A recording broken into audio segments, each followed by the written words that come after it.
अस्सलामुअलैकुम। पुराने वक्तों की बात है, किसी मुल्क का बादशाह बहुत जालिम था। वो गरीबों का माल हड़पा करता था। मामूल के मुताबिक बादशाह का दरबार सजा हुआ था। अचानक एक मिदारी अपना बंदर लिए दरबार में दौड़ता हुआ दाखिल हुआ और चीखने चिल्लाने लगा। दरवाजे पे खड़े दरबान ने इसे रोकने की बहुत कोशिश की, मगर वो सीधा अंदर चला आया। इस जबरदस्त अंदाज को देखते हुए बादशाह ने दरबानों को इसे अंदर लाने का कहा। बादशाह ने इसे पूछा, तुम कौन हो और क्या चाहते हो? वो कहने लगा, मैं आपके भाई का मालिक हूँ। क्या मतलब? बादशाह ने माथे पर बल चढ़ाते हुए गुस्से से कहा।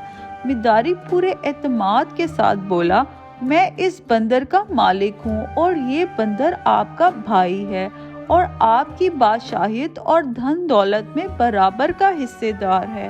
इसका ये कहना था कि पूरे दरबार में हलचल मच गई और बादशाह एकदम तहश में आ गया और खड़ा हो गया। क्या बकवास कर रहे हो? ये बंदर और मेरा भाई? मिदारी कहने लगा, जी हाँ, और बंदर के मालिक की हैसियत से मैं आपको काजी की अदालत में लेकर जाऊंगा और आप मेरे बंदर का हिस्सा हड़पना चाह रहे हैं, इसलिए इसे भाई मानने से इनकार कर रहे हैं। पूरे दरबार में चीखो पुकार मच गई।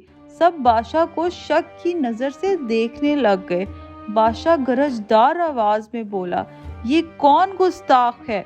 इस दरबार से इसे बाहर निकालो। मिदारी ने बड़ी होशियारी से काम लिया और लोगों को मुखातिब करते हुए कहने लगा, देखो लोगों, ये है तुम्हारा बादशाह जिसके इंसाफ के तुम लोग गुन गाते हो। ये मेरे बंदर का हिस्सा हजम करने के लिए ऐसा वावेला मचा रहा है। ये सुनना था कि एक दरबारी उठा और कहने लगा, बादशाह सलामत जान की अमान पाओ। तो अर्ज करूं, अगर आप सच्चे हैं तो आपको डर किस बात का? आप काजी के सामने अपना मुकदमा रखें और दूध का दूध पानी का पानी हो जाएगा। साथ ही मिदारी से मुखातिब होकर बोला कि अगर ये बंदर बादशाह का भाई है तो इसका तुम्हारे पास क्या सबूत है? ये सबूत तो मैं काजी की अदालत में ही दूंगा। मिदारी ने जवाब दिया। पूरा दरबार इस शख्स की हाँ में हाँ मिलाने लगा। बादशाह पर दबाव पड़ गया और इसे इनकी बात मानना पड़ गई।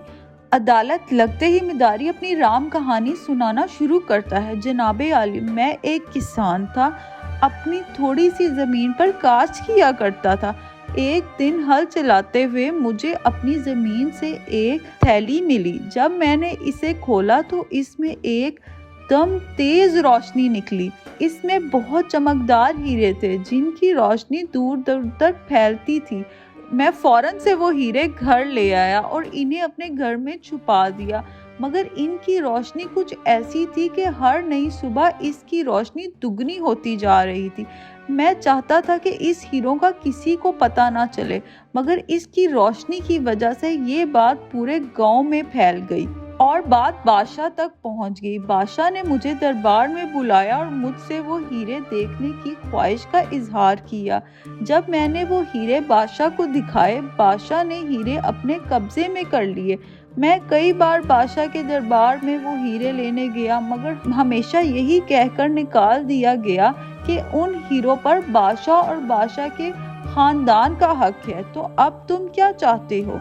काजी ने मिदारी से पूछा, मेरे बंदर को इसका हिस्सा दिया जाए या फिर मेरे हीरे वापस किए जाएं?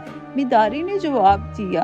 अब सब जान चुके थे कि बंदर का दर हकीकत बादशाह से कोई ताल्लुक नहीं। इंसाफ की तलाश में मिदारी ने ये चाल चली थी। लिहाजा ये तमाम बातें सुनने के बाद काजी ने बंदर के हक में फैसला दे दिया कि या तो बादशाह मिदारी के हीरे लुटा दे या इसके बराबर रकम अदा करे।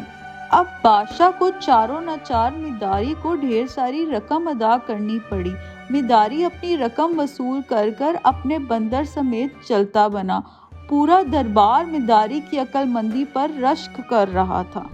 मज़ीद ऐसी वीडियोस देखने के लिए हमारे चैनल को सब्सक्राइब कर लें और अगर वीडियो अच्छी लगी हो तो लाइक करना ना भूलिएगा। शुक्रिया।